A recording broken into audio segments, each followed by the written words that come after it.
Hello, Uta here with a beautiful peachy colored rose, very fragrant.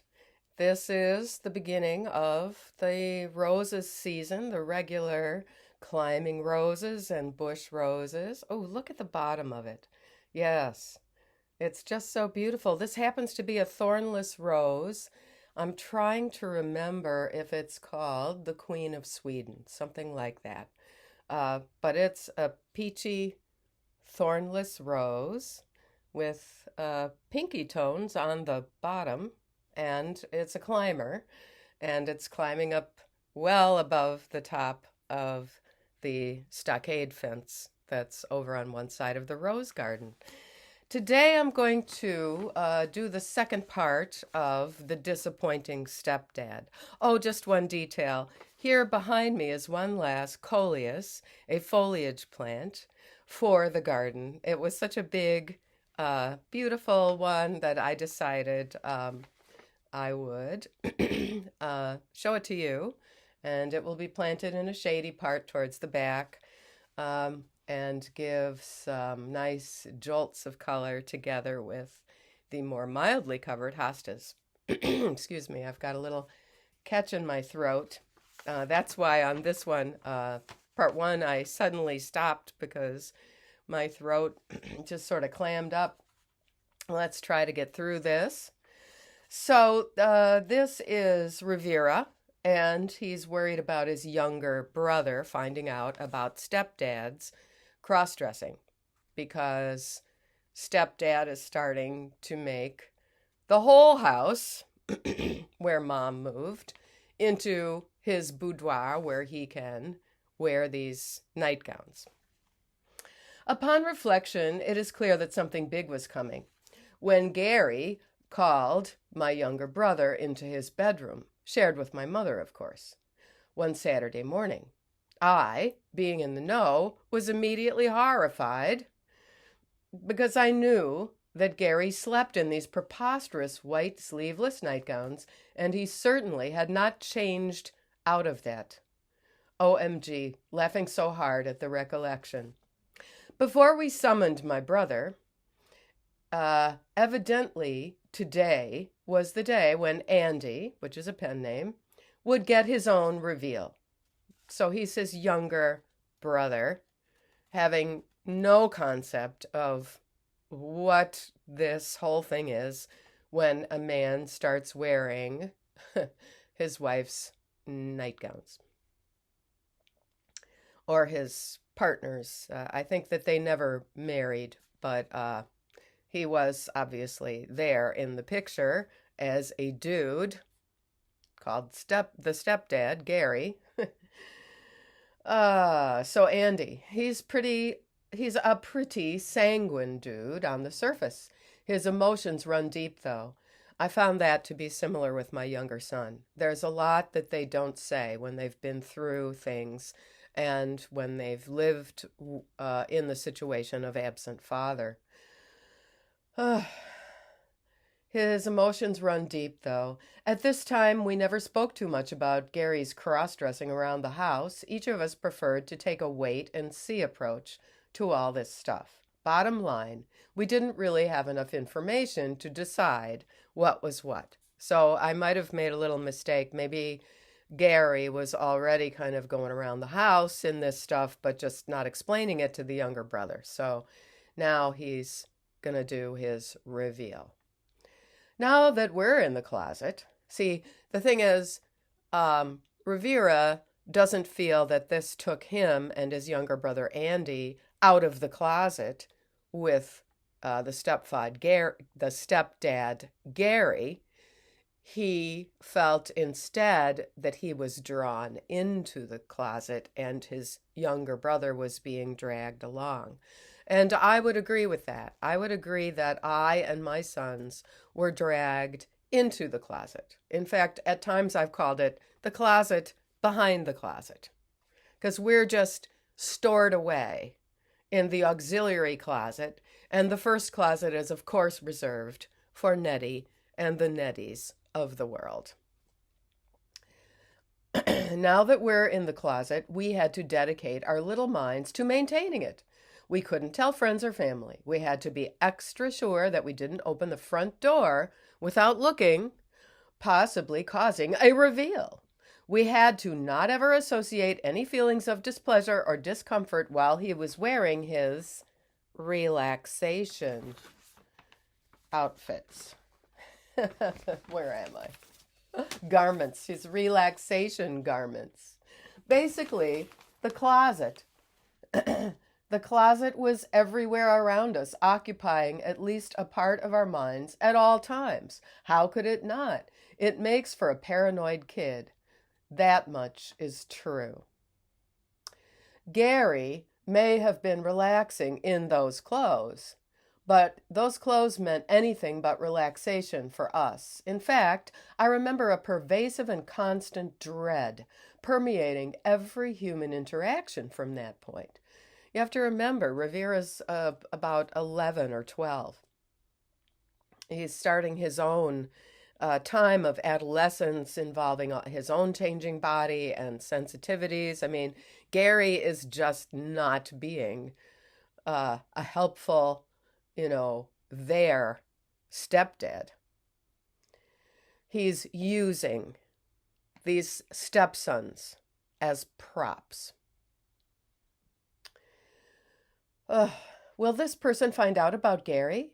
Will they know I lied to them? Am I just a full-time liar? It gets a bit existential at this point, separating the lies I told from the life I lived. There was so very little truth in our lives during those days. Gary began cross-dressing several nights a week at home, once we were all properly in the closet with him. The clothing he would cross-dress in was nothing like I've ever seen a woman wear.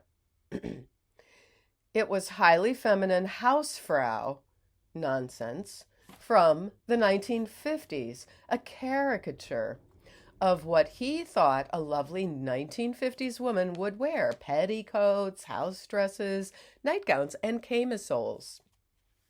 For the subscriber who doesn't know what a camisole is, good for you. I think it's Robert.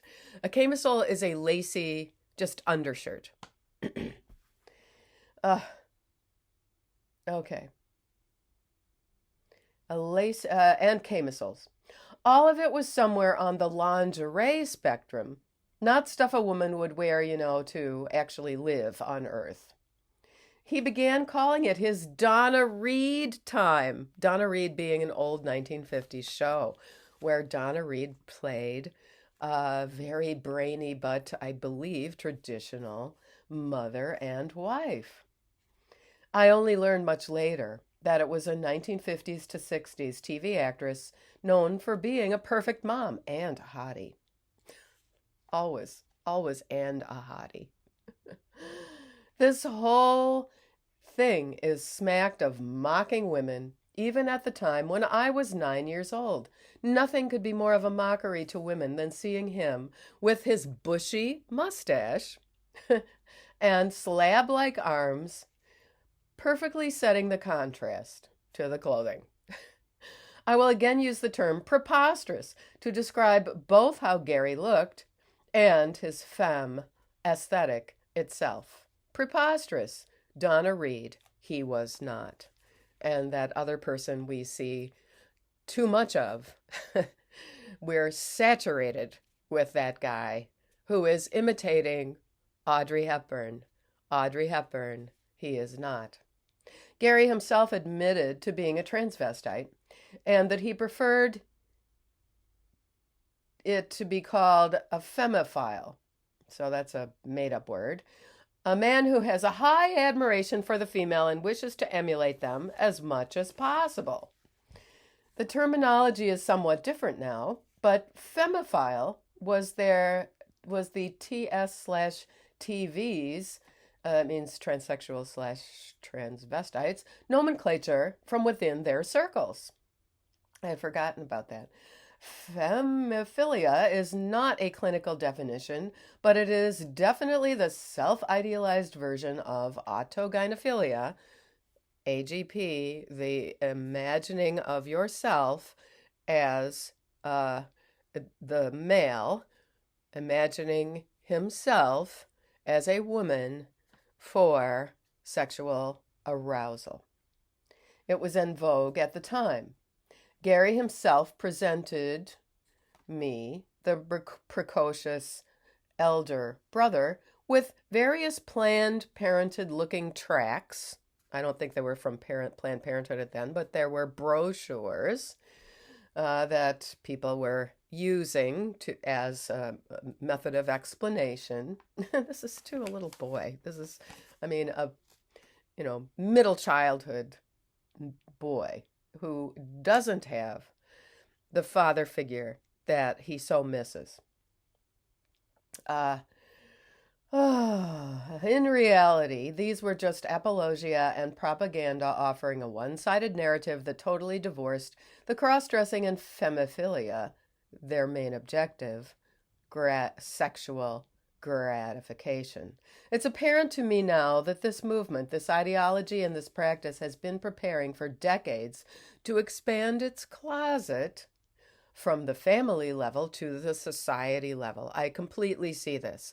If you look up the Beaumont Society, this was where, I think starting back in the 1940s, but went especially through the 1950s and early 60s, men like Nettie and like Gary were negotiating with their wives to allow them to do their cross-dressing here and there, and having a special weekends or something like that where you go to this camp. There was a camp upstate New York, I forget what it was called, where they would do this and ignore how it violated their wives' sense of themselves as a sexual woman, as a just a sensate human female. Okay, the family to the society level. Now, the expanding closet makes similar demands. I do not discuss autogynephilia, fetishes, child abuse, exhibitionism, and on and on. As all of this progressed, so did the relationship between Gary and our mother. They decided to buy a home together on the other side of town. Eventually, we were told that they were going to marry. We would be allowed to call Gary Dad from this point on. One thing I'm glad, though, he never asked us to call him Mom. Now, what I understand from Rivera is that actually Gary and his mom did split up. She got tired of being the venue for various sexual role play. She got tired of it and decided that her sons were too old and they were going to find out about it. So, back to the roses and the coleus. Thanks. Keep on subscribing. We're almost up to 1K.